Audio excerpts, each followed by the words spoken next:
Hello, hello, hello, everybody. Welcome to Carlie's Couch. I'm actually Carlie's Ottoman today, but excited that you're here. Hope y'all are having the most wonderful holiday season. I personally am so excited, obviously, because I'm a little bit out of breath and so excited to be here for my second episode by myself. I have something exciting coming though. The Carlie Off the Couch series. I'm about to film the first episode next week, and I'm like, I'm so excited, y'all. Yeah. Anyways, hope y'all having a great day. I'm excited about today's episode, which is, are you protecting your peace or just avoiding discomfort?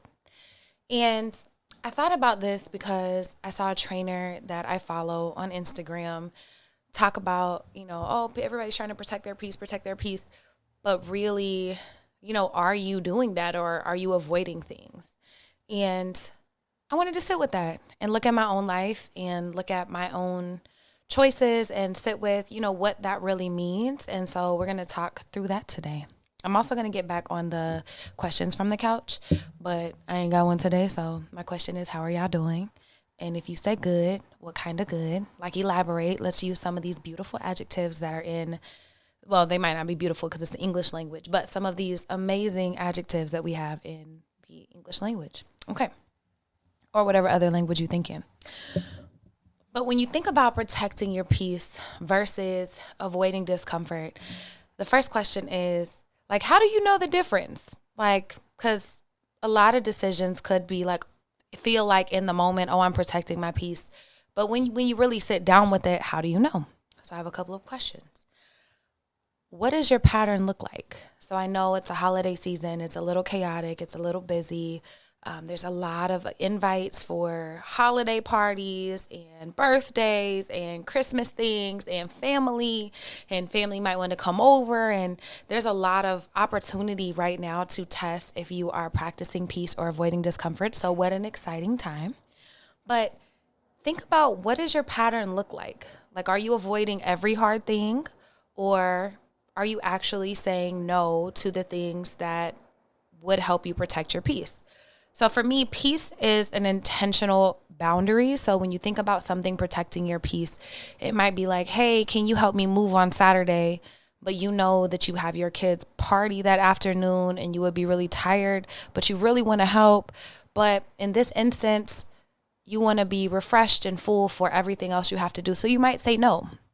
What avoiding that could look like is not replying to your friend, not saying anything, or saying, oh, maybe I'll let you know, and then never saying that. And so you kind of leave them in this state of limbo that's inconsiderate also. And so that's just like one example. But I think the biggest thing to think about, if you're like, am I in this space of protecting my peace or am I just avoiding discomfort, is one, look at the pattern. Are you just not answering, not showing up for yourself or other people? I think that's a big one. Are you showing up for yourself? Excellent question.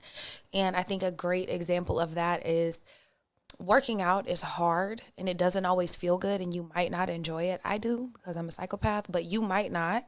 And that is discomfort. So you theoretically could say, oh, I'm protecting my peace by sleeping in every day. But is that decision in alignment with who you are and who you want to be and who you say you want to be? Is it in alignment with your goals?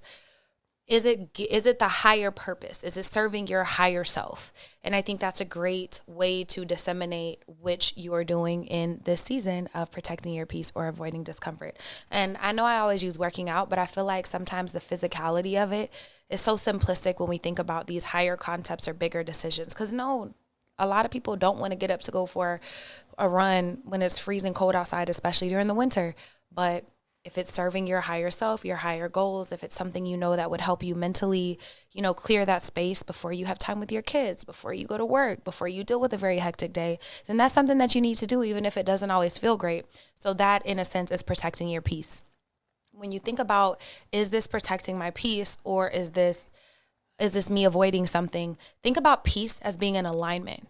Is this protecting who I say I am, who I want to be, who I'm working towards? Is this protecting my higher self, my higher purpose, my higher goals? Or am I just avoiding something? And so when you think about the next time there's a hard conversation to be had, and the holidays are great times for those too, is protecting your peace not having the hard conversation and then dealing with all the anxiety and the feelings and the emotions and the hard things and just stuffing that down just to keep the peace between you and your spouse or you and dinner. Like, and yeah, sometimes you don't have to say everything that comes up. You don't want to be the person that's nagging or always fighting or always upset, but you also don't want to create a situation where you're just stuffing all of these really difficult emotions down because you're trying to keep the peace, because that's not really keeping the peace. Keeping the peace is saying the hard thing, having the hard conversation, and it can be in a very thoughtful way. It can be in a very kind way. It can be in a very loving way, but protecting your peace is protecting yourself and who you are and who you say you want to be. So make sure that you are having the conversations, you're clearing the air, you're setting the boundary. Let somebody know if you can or can't do something. Let somebody know if you can or can't show up. And that's a hard one for me because I don't be one to let people down. But I realize that every time I push something, kick the can down the road and never answer, that's doing more harm than just letting them know that I can't show up to a thing. Let's see what else. Saying no out loud, that's a great one. And then when you're thinking about like wrapping up, when you're thinking about, is this protecting my peace or is this me avoiding discomfort? We already talked about alignment, but you can also think about like, am I taking space in this moment from this hard conversation? Like, I'm not saying you have to rush into every hard conversation in that moment, but you can take space as long as you're coming back. Or are you just avoiding tension? Because taking space is a beautiful thing and can help protect your peace and the people that you love. But if you're always avoiding tension, then I challenge you to figure out why and challenge you to actually push through it.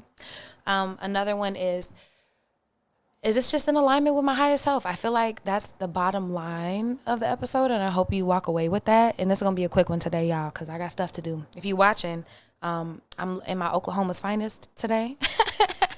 I'm on this whole little camo set that actually made me really happy, but definitely look like I'm about to go hunting, and I'm just hunting for a good day out here. Okay, so am I taking space or am I just avoiding tension?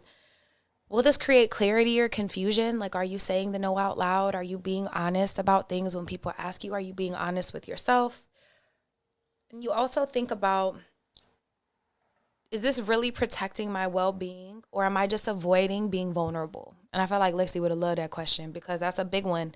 Sometimes we think we're protecting our peace, but what we really are is protecting ourselves from the discomfort of growth and the discomfort of being loved and of really loving and of showing up for ourselves and other people, because being vulnerable is not comfortable. And there might be tears, there might be anger, there might be a lot of discomfort as you're shedding layers and showing parts of yourself to somebody else. But I think that that's where the beauty is, and that's where real relationships develop. So are you really protecting your peace by avoiding being vulnerable? I don't know. Only you can answer that. But if you're constantly doing it and you notice a pattern, I challenge you to start to try to be more vulnerable in these spaces with people who love you. If you're trying to deepen a relationship with somebody, that's a great way to do it. And if you don't know how to start the conversation, you can just say, hey, I don't know how to say this, but blah, blah, blah, whatever the thing is. Let's see. And then the last thing I think about is in this crazy world that we live in, especially the United States right now, so, talk about third world countries. We the ghetto for real. Are you being complicit by not saying a thing or standing up for a thing or sharing a thing? So when we think about protecting our peace, we also want to think about the world that we live in. And you can say, oh, I'm just not voting. I'm not, I'm protecting my peace. I'm just not involved in all that politics stuff.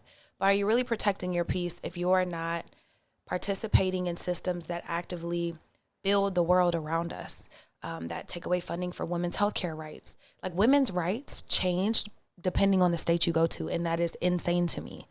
They are working really hard to erase all the progress that women and Black people and brown people and immigrants have had over the past, 80 years? Or no, 60 years now? 60, 70 years now?